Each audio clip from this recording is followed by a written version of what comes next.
Hi, everyone. This is Colleen from Let's Talk About It. I want to talk a little bit about um, what has happened with my first surgery and what is going on now with my second. So, on January 8th, I had my first nerve decompression surgery on the back of my head. I've done several videos about it, and it went very, very well.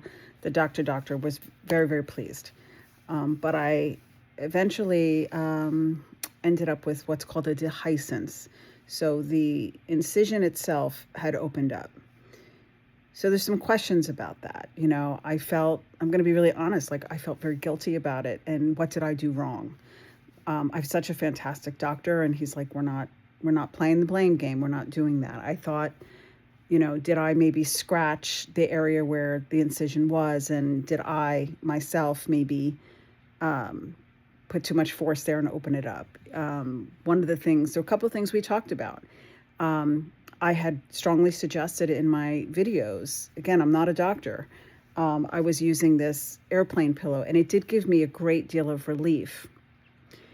But one of the things the doctor had noted, and I think all of you, you definitely need to talk to your doctors about this, is that the way the back of the head is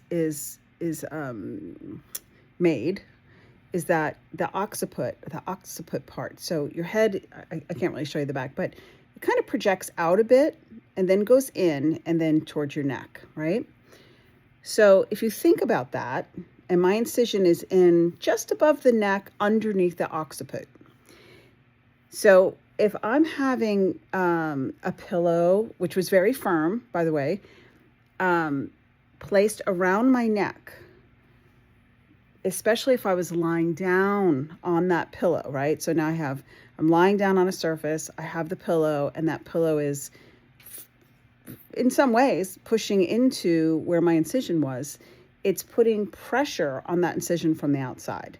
Now, the doctor's not saying that's necessarily the cause of what happened, but it's something I need to not do anymore. Because what he found when he opened me up this second time, right? So incision opens up, and there was a hole that led to the surgical field. So to do the right thing, we need to really open the whole area up again, irrigate it, maybe, remove some tissue. Again, he did swab some tissue, and then do a really secure closure, this time with permanent sutures. So to be clear, when I was closed before, because in my head I was like, oh gosh, did I have an issue with the glue? Did my skin reject the glue? Did something happen? So there were actually 2 layers of stitching underneath that glue. The glue, as the doctor points out to me, really creates a watertight barrier. So it's not the thing that held my incision together initially. It helps with that, but there's actually 2 layers of sutures that existed there. So for it to open up after 3 weeks was odd, and they call that a dehiscence when it opens up. So did I scratch it? Did that pressure from the airplane pillow perhaps cause it to open? And then the interesting piece is when he opened me up, I had a lot of fluid there, and I had remember saying, especially around that 2.5 week mark, like I was feeling really a lot of tightness, a lot of pain, and even you can palpate underneath the incision, and I felt like a hardness from where the fluid was, especially when I was lying down at night and I would wake up and I had more pain, and you can kind of feel that pressure. So potentially there was a good amount of pressure on the inside of my head underneath the incision, and potentially, using the airplane pillow, on the outside. So did those 2 pressures combined force it to open? Perhaps. We don't really know. Interestingly, I did have a slight low-grade fever the day before my surgery. And what's the answer to that is go to the hospital and have your surgeon look at it. So I had everything done that needed to be done. It was irrigated, it was clean, the tissue was looked at, blah, blah, blah. It did turn out after my surgery, they do some swabs and they do some cultures. And I did have 3 out of the 3 cultures showed some bacteria, some level of infection. Well, the good thing was that I had already have it irrigated in the surgery, the second surgery, and I had some IV antibiotics, and then, of course, I'm on oral antibiotics. So I have to say, when my cousin was here taking great care of me, thank you so much. Um, I said, "Oh, can you?" When we moved the bandages, I said, "Can you take a picture?" And when she showed it to me, I was not ready. I guess I was just so surprised. I knew the size of my incision from this prior surgery, but I guess because it was so Frankenstein looking to me, I wasn't ready for that. Of course, they had to reshave my head and reopen the entire incision. And then and he had told me he's going to use some really, permanent sutures to make sure that this thing doesn't open. So it was a little bit of a shock to me when I saw, the repair, the incision. But of course, my hair is going to grow around. It's not a big deal, but it's a thing. So all that being said, it's important to be a good patient and listen. And I was I was concerned. When I saw the doctor this past Monday, I was really worried and felt some level of shame, I guess, or guilt that I had done something wrong as a patient. And what a wonderful doctor to kind of share the science of it with me. And, these things happen. And at the end of the day, it's not about playing the blame game. It's about, let's figure out how we get to better health. So there could have been a number of reasons why there was that dehiscence, that opening. I also started physical therapy. I don't think I did very much, but, you never know. You never know. So it's been really interesting. The doctor did, from the first surgery to the second surgery, I have noticed in my first surgery, I had about 20 milliliters of fluid in my drain after day 1. Day 2, it was literally 10 or 12. So it had cut down almost in half. Not so this time. Interesting. I had about the 20 milliliters, and then it was like 18, then 15. I believe today it was around 10 or 12. So the fluid is there, and the doctor had said that when he opened me up, it was really interesting that, yes, there was a good deal of fluid behind my incision, but also there was like this gelatinous, I'm going to just say material for lack of a better word. And I had said, was that the tissue liquefying? And he said, well, it wasn't a matter of tissue liquefying. It was more of fluid solidifying. I don't know what that means medically, but it was interesting to me. So with a great abundance of caution, of course, we do the permanent sutures, but we're going to leave the drain in for another week. Because what we learned about me is that I've had a buildup of fluid behind the incision. So why not leave the drain in to make sure that that fluid is being drained out of my head rather than building up potentially again behind my incision. I'm obviously not using that airplane pillow again. And, one of the things the doctor said to me, which I thought was really interesting, I said, what do you think about me lying down? And he said, when you use a regular pillow, it's dispersing all of that across the pillow. Whereas a very small or very firm airplane pillow is like in a very particular spot around my neck and pushing on the incision.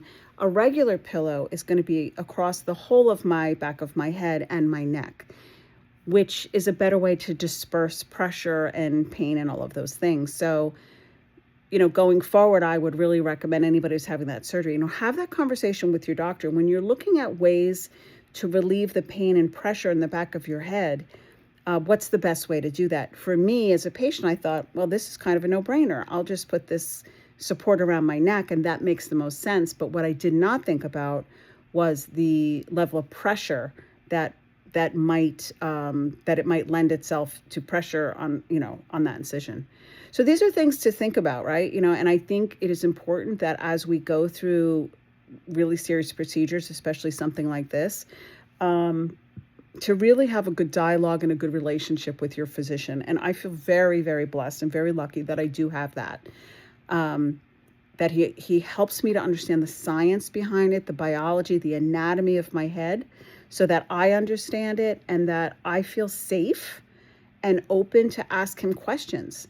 and get the answers to it. And I feel very, very lucky that I'm working with a physician who's not concerned with, you know, I remember as a kid even feeling like, did I do something wrong, or should I feel guilty about my own health? And sometimes it's just simply not about that. And I don't need to spend the time that I'm trying to heal feeling bad about myself or feeling bad about an action I took, or again, trying to play the blame game. Whose fault is it? Is it his fault? Is it my fault? Is it my body? Is it this? Is it that? It doesn't matter. It doesn't matter. What matters is that let's look at what we're dealing with. And again, that's the doctor's job, the medical piece and figuring it out, and the best course of action. And my job as a patient is to listen to the instructions and follow them, which is exactly what I'm doing. So, that being said, I think I've learned, several things along the way here. And that is not to assume that I can relieve my own pain maybe without talking to the doctor first. Maybe I should have done that and said, this is what I've been doing. Does this make sense? I am on a different antibiotic now. Something I learned that I didn't know, you guys, is that, so the swabs, so we swabbed, the second time, and each of those swabs goes to a culture, to grow whatever. And that's how they identify if there's a bacterial and the type of bacteria.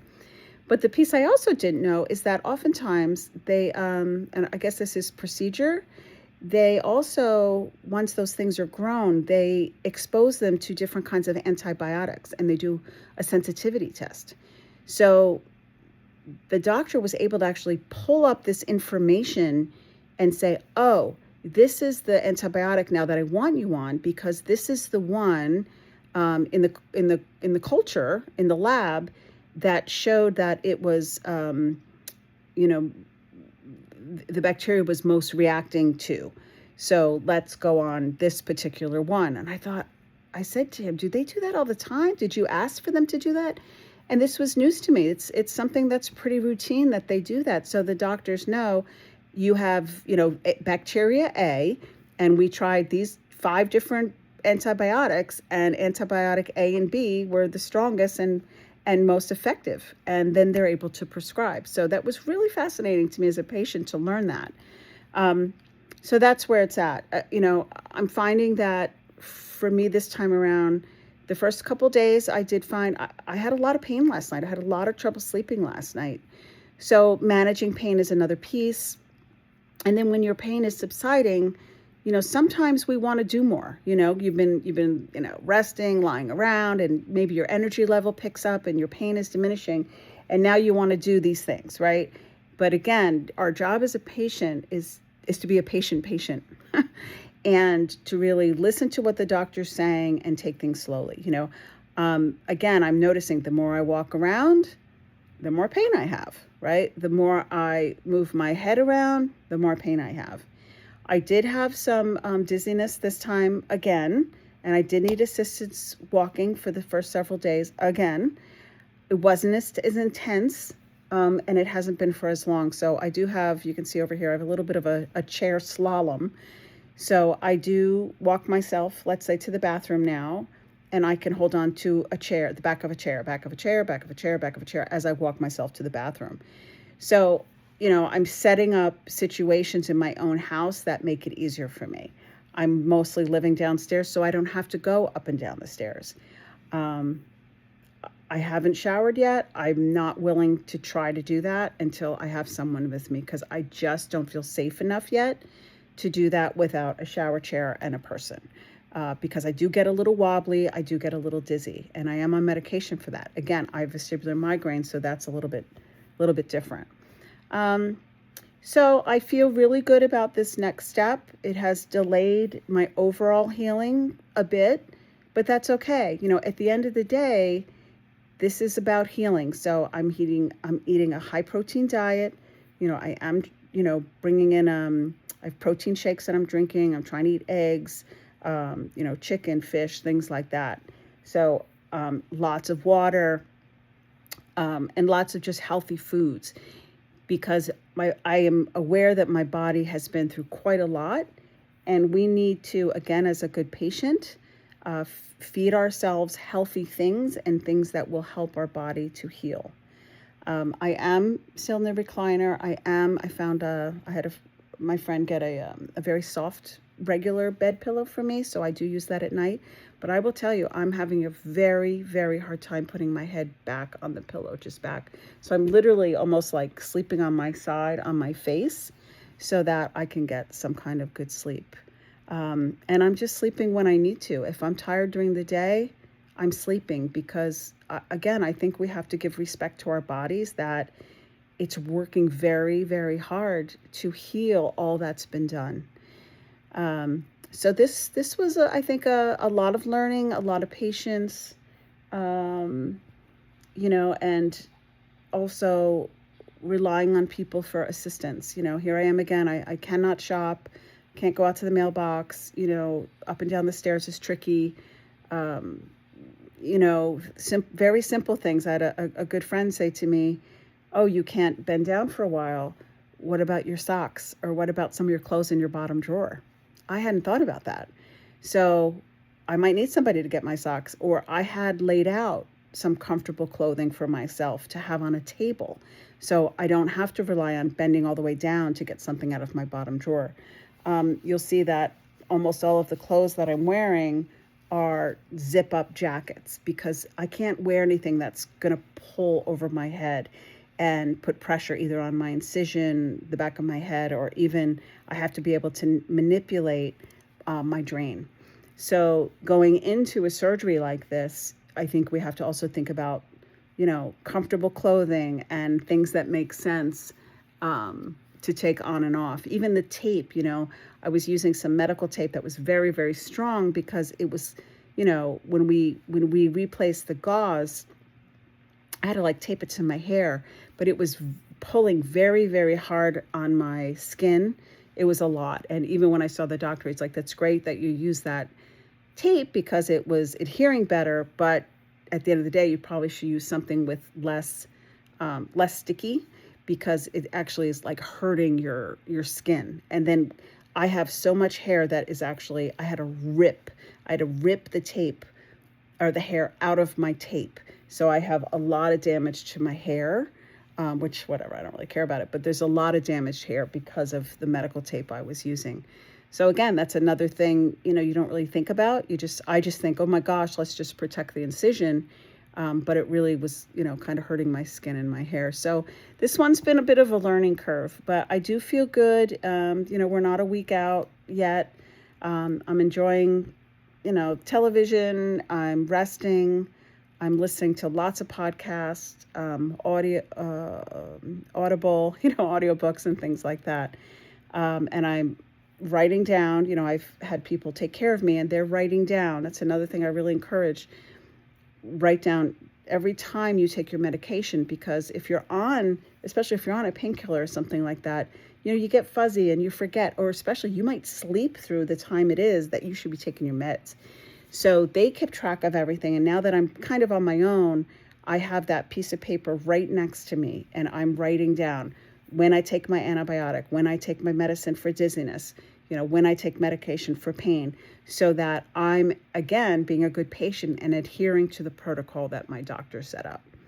So that's where I am, and I'm really looking forward to doing an update probably Monday, either from my doctor's office, when he takes, I'm looking forward to having the drain out, kind of clocking, the output of the fluid from my head into my drain, and just, slowly getting to that point where the pain lessens. And then eventually, my energy will increase and I can do, more and more and more. I'm still under a weight restriction. So again, 5 pounds is it where I'm at right now. So we're going to take our time getting back to physical therapy. We're going to take our time increasing what we can lift. And we're really just going to take our time healing. There's no rush. It's really important that we just follow the protocol. So again, any of you with this, take a setback as an opportunity to learn. It's not anybody's fault. A setback is a setback. That's all it is. Let's fix it. Let's learn from it and figure out how we can just be really good patients. And I truly believe that, things happen for a reason, and whatever this lesson is for me to learn, I'm just here to learn it. So I'm not going to beat myself up or anybody else about it. So anyway, everyone have a wonderful day. And if you're going through this process, I wish you healing as well. Please don't let anything that's going on, I'm sharing a setback with you. I don't want you to think, oh, I don't want to do this surgery because something like this can happen to me. Maybe, my doctor said no one has ever had their incision open up. So, and I also want to stop saying about myself, like, oh, it's me, of course this happened. I don't want to invite that on myself. Are there things that have happened to me that don't happen to other people? Yes. Do I sometimes think, oh, did I pull a bad luck card? Is there a cloud here? Whatever. I'm going to stop saying that, because at the end of the day, like, things just happen. And perspective is, I was in a really bad car accident. There's a lot worse that could have happened to me. So I'm going to take what I have and on face value, not blame, not question it. And it's a setback, but it's also a learning experience. And honestly, it gives me more time to watch the traders and watch some movies on TV. And thank God I have the Olympics. So go Team USA. I've been really enjoying it. So you find the silver lining one way or the other. So thanks for your support, everybody. And I'll update you Monday after we remove the drain and I get to see my doctor again.